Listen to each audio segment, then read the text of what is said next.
The Lord be with you. And with your spirit. A reading from the Holy Gospel according to Luke. Glory to you, O Lord.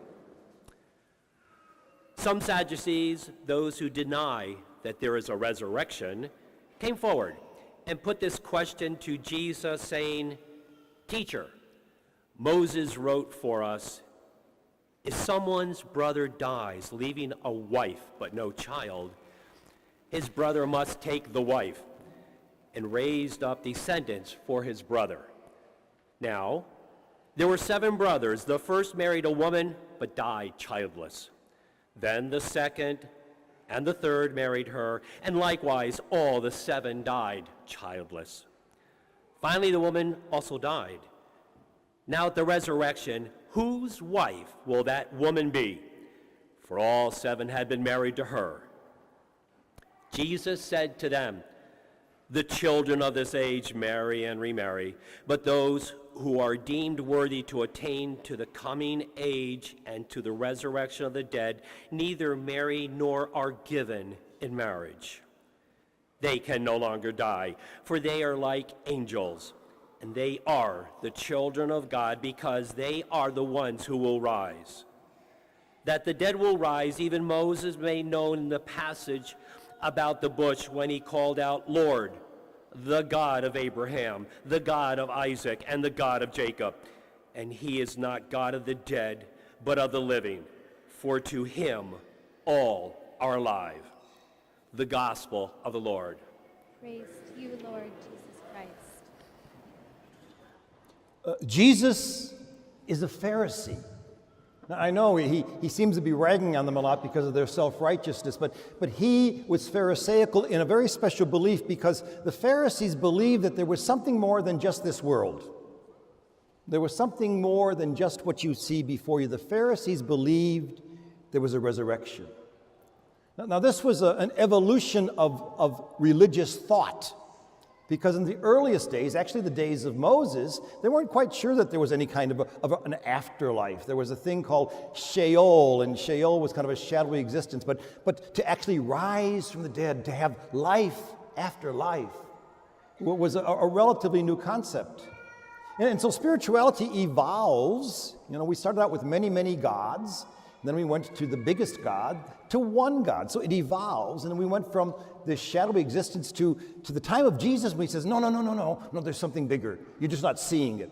There's a whole hidden world that you don't see. But if you believe, oh, trust me, if you believe, your eyes will be open and you will see. Well, the Sadducees, that's the other group, didn't believe it. The Sadducees were they were very, very well off in this world, and this was as good as it was going to get, and they really didn't want anything else, so if they could just hold on to what they had, that was it. So there's no resurrection of the dead. This is just goofiness. And so they try to trap him in this word game. Now, they've got a very logical argument.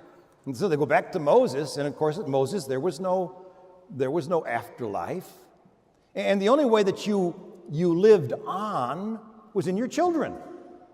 So, and your children and your children's children. So it was very important to have offspring. If you didn't have offspring, that was the greatest curse in ancient days, because that's how you lived for other. They didn't believe in any afterlife. And so they tell this story of the woman who marries this one brother, then another brother, then another brother, then another brother, and they say, well, which one is going to be her husband or wife in the resurrection? And Jesus says, you don't get it. You don't get it. You don't see what's really going on. There's a whole other world going on. But you are so fixated on what you see before you with your physical eyes, or even the eyes of the mind, that you can't see through the eyes of the soul, or the eyes of the spirit. You know, we've got that third set of eyes, and those are the eyes of faith. That says, oh my goodness, there really is something more. We just can't see it. But we dare to believe it. That's the argument that we have from the empiricists today, the Christopher Hitchenses, the modern atheists. The modern atheist said, look, if you can't scientifically prove it, if you can't measure it, if it's not empirical, it doesn't exist. And of course, we dare to say, I don't think so. I don't think so. I think there's something more.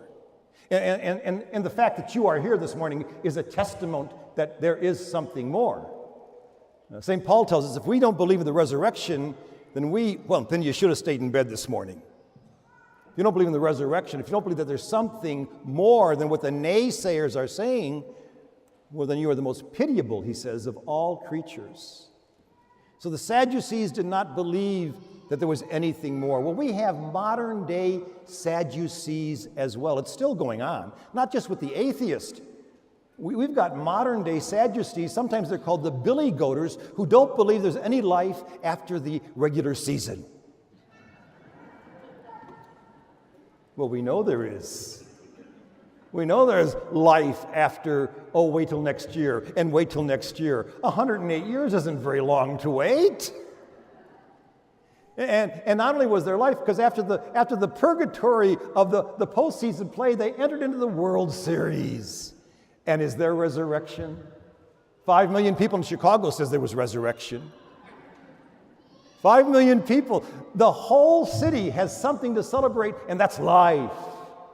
And what was so wonderful about it? What was so wonderful about it was the life that they gave to each other.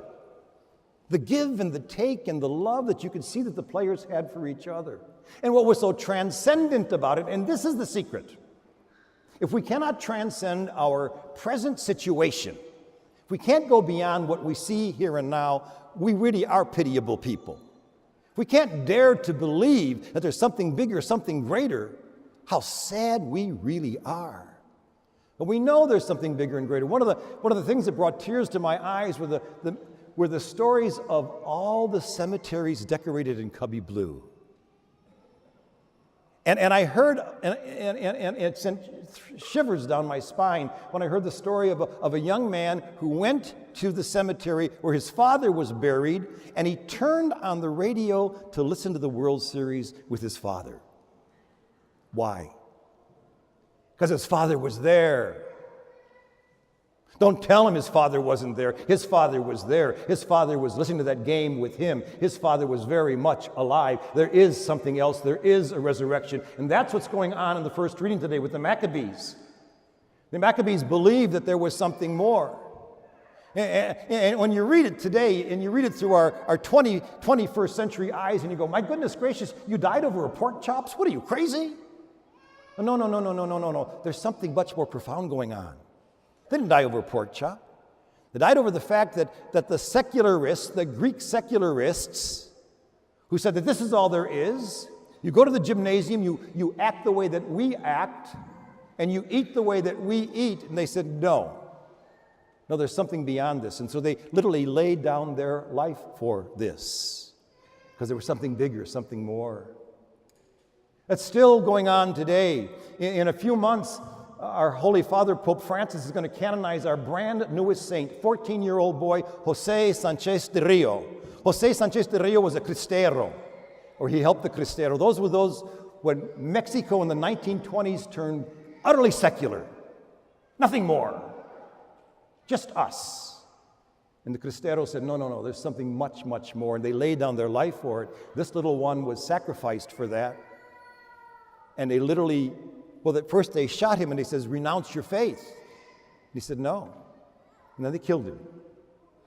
But today he's alive. Today he's a saint of the church. He's not the only saint of the church who says there's something more. Get a bigger context. Get out of this little world.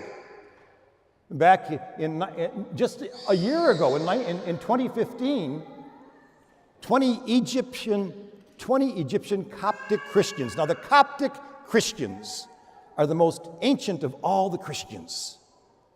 They went from Egypt to Libya to look for work, and while they were there, ISIS caught them. And I'm sure you read about it in the papers. And ISIS brought them to the edge of the Mediterranean, and there they slaughtered them. But before they slaughtered them, they asked them to renounce the resurrection, to renounce that there was something more, to renounce their faith in Jesus. And they died. Actually, 21 of them died. Only 20 were Christian. The 21st was so overwhelmed and so touched and so impressed by their faith that he too became a believer and received the baptism of the blood. And they poured the blood, not by mistake, into the Mediterranean where Osama bin Laden's body was thrown after he was killed as a revenge to say, this is it, there's nothing more. Of course there's something more. There's always something more. There's life after death. Now, here's the question for us right here, right now. Is there life after Tuesday? Is there? You wouldn't know it right now, would you? You wouldn't know it. We are in the pericope of trying to literally destroy each other. Husbands are not talking to their wives. Parents are not talking to their children. Co-workers who've been getting along wonderfully for years and years and years can't even bring up the subject because there's so much anger, so much hatred, so much pain. There's nothing more. This is it. That's all there is. Is that true? Is that really true? Because if that's true, we are the most pitiable of all people. Of all people.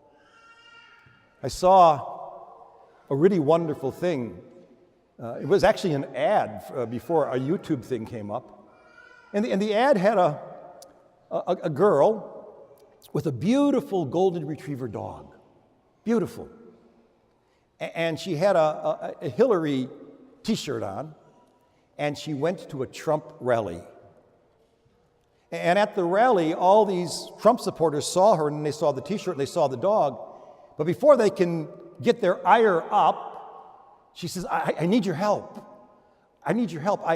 This dog seems to be lost, and I don't know where the owner is. And they began to pet the dog, and they hugged the dog because they were all dog lovers. This is God's magnificent animal. They love this beautiful animal.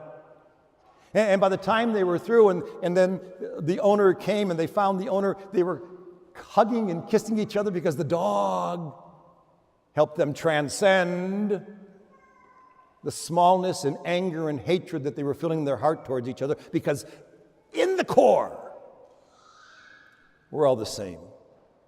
We all want the same thing. What do we want? Life.